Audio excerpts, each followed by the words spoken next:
A.X.E Judgment Day is finally here. This week we got A.X.E Eve of Judgment #1. I guess a prelude to this big event that it doesn't feel like they've built up to in anything. I guess we got the smallest of teases you'd ever imagine at the end of Hellfire Gala. And that's about it as far as X-Men. Apparently the only thing that led into this thing is Eternals. And I don't know, Doc, it feels like this entire issue is just the cliff notes of the entire run that Kieron Gillen already did. Yeah, that's what it felt like. It was we got giant info dump telling us, hey, by the way, that series that you didn't read and nobody else really read, otherwise it wouldn't have been canceled already. You know, you probably could have just read the Wikipedia entry, would have been more interesting, because this was just, I'm looking through this and they're doing the data pages with all these different Eternals. Oh, the 100 different Eternals. And I'm sitting there going, I got to make it relatable. Yeah, I got through like the first 3 lines of that. I'm like, I don't fucking care. I am not going to remember a single one of these characters. Well, don't make the thing impenetrable whatsoever within the first few pages of the comic book. I thought it was also an interesting narrative choice. I guess it's narrated by the Earth itself. Are they still sticking with that whole the Earth is a giant egg for an eternal thing from the movie now? I just thought it was the Earth was saying it's a quiet day here on Earth, and you know this is what's happening, and then it narrates the story while we get all this info dump about the Eternals. Maybe somebody else is narrating it, but I thought it was Mother Earth. Yeah, well, it seemed like Mother Earth, but like the Earth was a machine. The only thing I can assume is that it's like some sort of, and they referred to it as the Earth machine. I'm just relating it to the friggin' movie because that's the only reason they made this comic. And basically the Earth was a giant egg.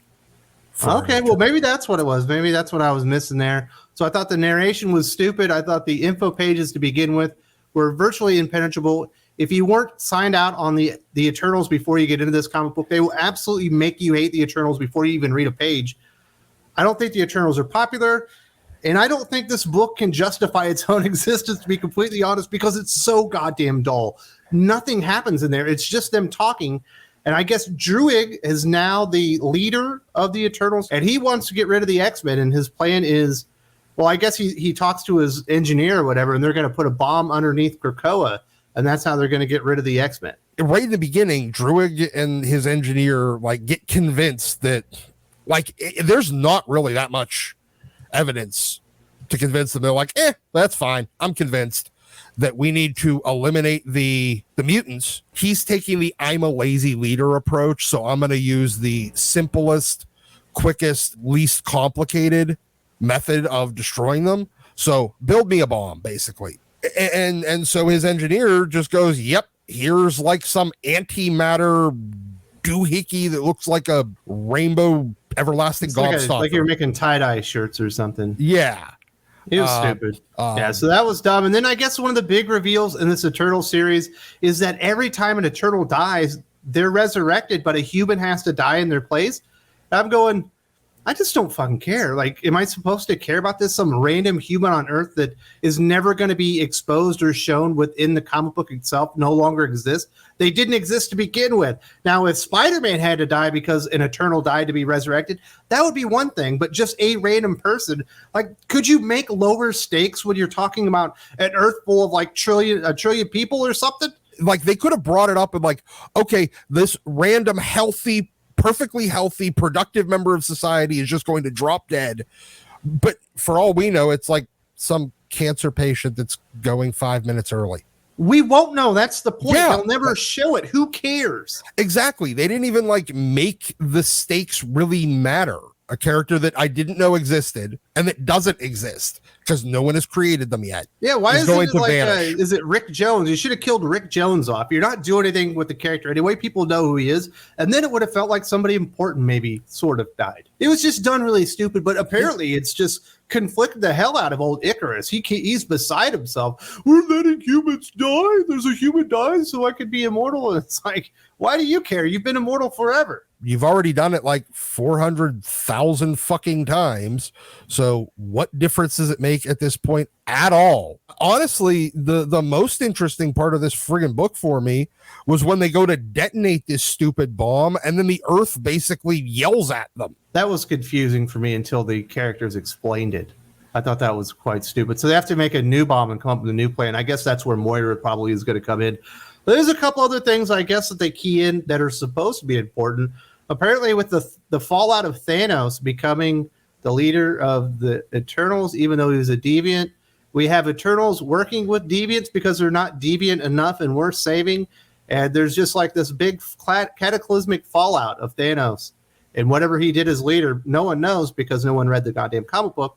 But apparently it's a big plot point moving into Axe Judgment Day. The whole like, oh, we're going to introduce a bunch of gray area in the Deviants versus Eternals conflict. Look, Deviants are faceless cannon fodder for the Eternals to stop. That's all they have ever been. Nobody cares.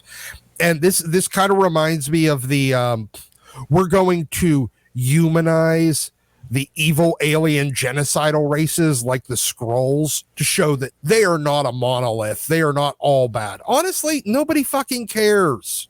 They're called deviants for a reason. Yes. Yeah.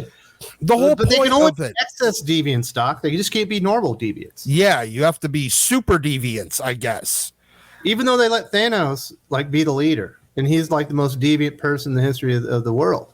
Having them do a bunch of team up bullshit with a bunch of random faceless deviants that aren't deviant enough to justify being destroyed. I just can't bring myself to care. Does anyone care about this? No, Kieron Gillen doesn't even care. He just wrote it because they paid him to. I guess there's some type of like weird religious thing in here, and you have a character, I think his name is Fastos, who I think might have been exiled or something, but he's building a temple. And he talks about we need to talk to the like the mutant specialist. And then we find out he's got another copy. Apparently there's 50 billion copies of Sinister out there. And he's got one of them trapped in a crystal or something. Kieron Gillen's weird obsession with fucking Mr. Sinister is really, really becoming grating at this point. That was all his original Uncanny X-Men run was about. That's all his Immortal X-Men is about. Plus we're still doing Sinister over in X-Men, and I think we're doing Sinister friggin' somewhere else too. At this point, it's wild overuse of the character. This is like Batman using the Joker level overuse. But Sinister's not Joker. No, he's nowhere near as interesting of a character or as multi-dimensional of a character as the Joker. And nobody actually gives a shit about Sinister. Well, some people do. I like Sinister, but still, regardless, it's overuse of a character that is not that interesting.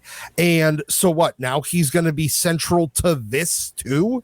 Yeah, apparently. I was like, oh, great, more Sinister. That's what we all needed. And I guess they kind of start to wrap it up at the end. Druig has a daydream about Nightcrawler and the mutants.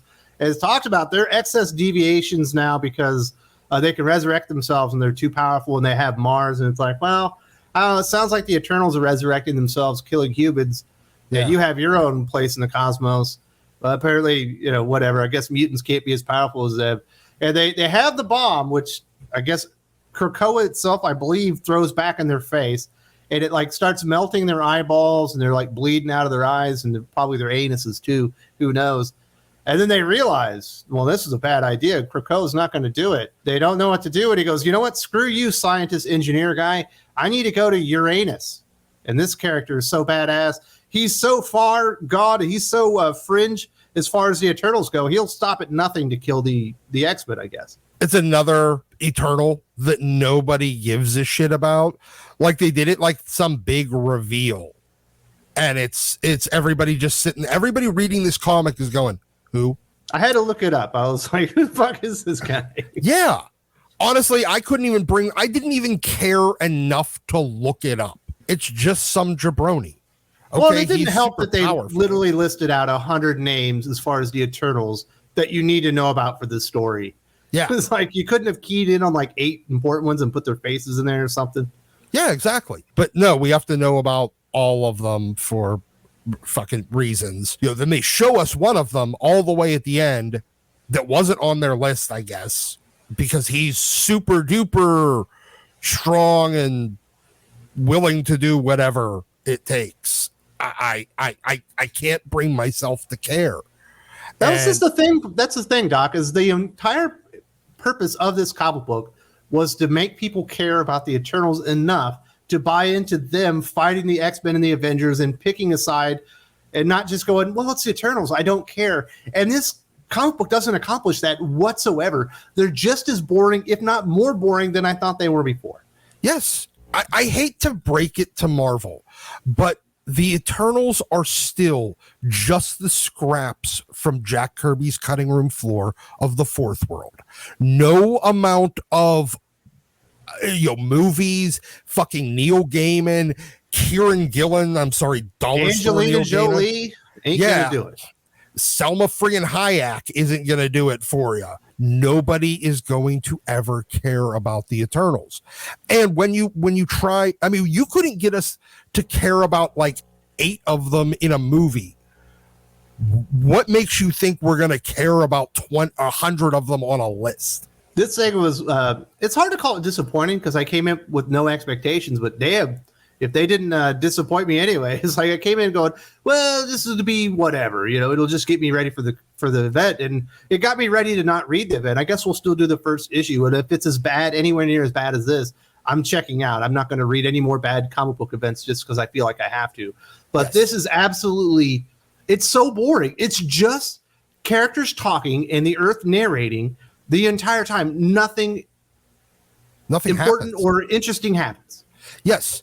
The only events in this are them making a bomb, then not using a bomb, the Earth yelling at them.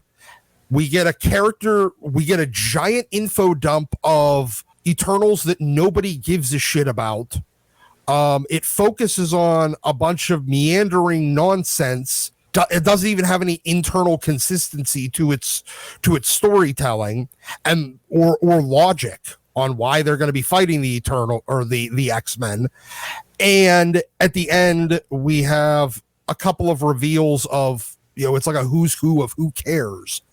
And then finally, I had no expectations for this book either, but I at least expected Pascal Ferry's art to be better than it was, because it was just really boring. He had nothing to work with. He didn't. He was. Even the art in this was bland, and you know what? Enjoy. Are you recommending the comic book? That's the big question. I am definitely not recommending wasting like $6 on this friggin' comic book. Don't bother. I don't recommend this comic book either. It was awful. Marvel Comics have been teasing this event for a while. We wondered what they were going to do to make it exciting. The only thing that got me excited was perhaps seeing the X-Men lose, because I'm so tired of the Krakoan era.